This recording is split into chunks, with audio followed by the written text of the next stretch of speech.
Hello, everyone. I am from a family of storytellers, deaf storytellers. I am third generation deaf, and that means what? As soon as I was born, I saw the world very visually with signs. Signs were included, it's a part of who I am. But I'm really part of 5%. Part of the 5% of the deaf community that was born to deaf parents. I'll tell you a little bit about my grandfather. The people in the deaf community really appreciated him.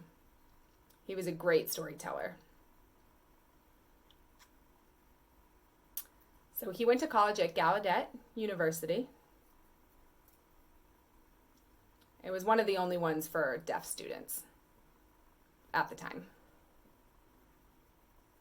In Gallaudet, they had a literary competition, and my grandfather wanted to join. So he thought about the most challenging poem he could find, the most imaginative that he could use in the competition. What did he pick? The Jabberwocky by Lewis Carroll. It's a poem. It's really a play on language. So he was thinking of, I can use it. I can play with sign. I can play with language using sign. So he told the poem. Used a lot of imagery, made it really come to life. The whole Jabberwocky world, and the audience was stunned. People had never seen that before. That was in the 1940s. At that time, sign language was not recognized as a language yet. My grandparents' time,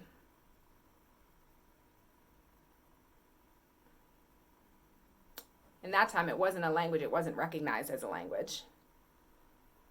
But people knew that people were signing to communicate.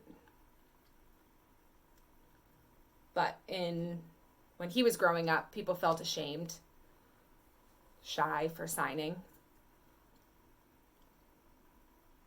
But when my grandfather finally told that story, people really decided that it was a real language, could be told in stories.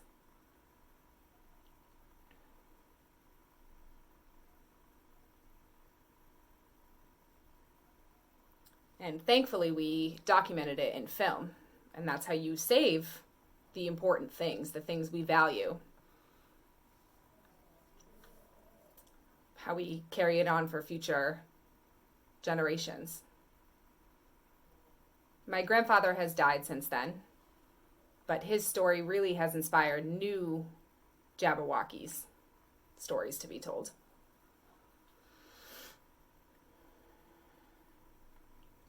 So I'm from the 5%, but what about the other 95%?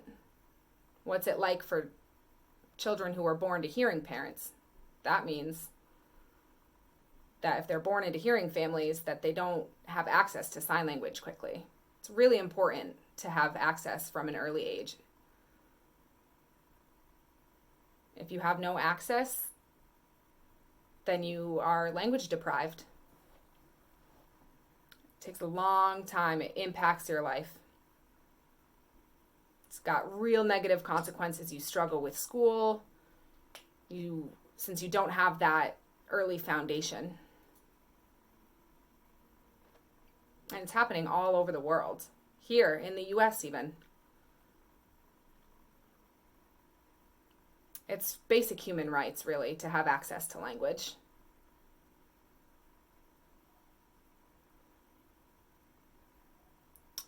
So it's complicated why families who have a deaf child that don't really relate to resources or culture, it's really a grieving process for them. They're confused. They are really disconnected from communities. And with language, it makes a human connection. So I want to tell you guys that we do have resources. We have a lot of resources for the community, for the world. For example, we have movement taking place through social media, it really encourages families to connect. As family members, as brothers and sisters, as people that are part of a family. The app is called the ASL app. It teaches phrases in ASL. It connects. We really wanted to make sure it connected people. And learning just a few signs really opens doors. And I want to see many doors opened.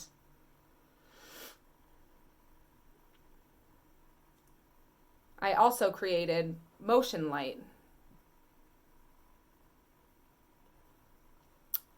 with digital technologies, and we create a learning experience that is immersive. Pretty cool, right? I also developed a storytelling tool for both languages to be bilingual in the app. I tried to really create apps with signing and writing and sort of integrate them both. This work has, really changed my thought on reading. If we give children the opportunity to learn and to read signs connected to a word, that really supports literary development. And families finally start to learn signs. And they can start to share and connect with each other and really connect through the storytelling. They want to share that, connect with that. And how do we make these apps? Really, I found a skilled artist in the deaf community. Got artists, storytellers, filmmakers, videographers.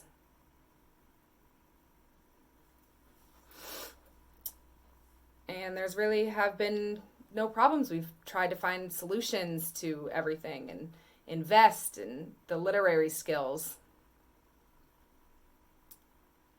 And that's the ability is power. Our visual language helps make stories. It not only benefits a deaf child, but it does benefit the deaf community or communities.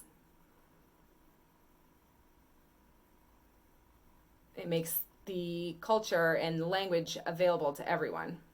It really opens our minds to the world.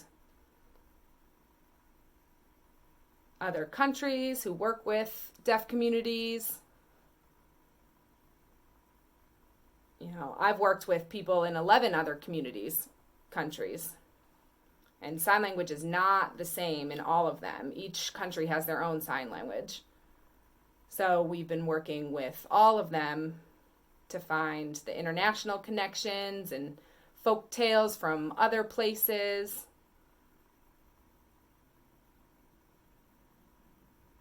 And the stories really celebrate diverse human cultures, but really includes everything. So the things that my grandfather gave me, storytelling gifts, are now going to be passed down to my son. I adopted him when he was 4, and he had no language exposure. He suffered from language deprivation. I understood it in a new way because of my own personal experiences. But 2 years with love, with signing, with language, lots of time, he really began to flourish. And now he's telling us stories. Access to language really means access to stories. That's really the power of storytelling, because stories make us understand, they make us create, they make us connect on a human level. Stories really connect us. Thank you.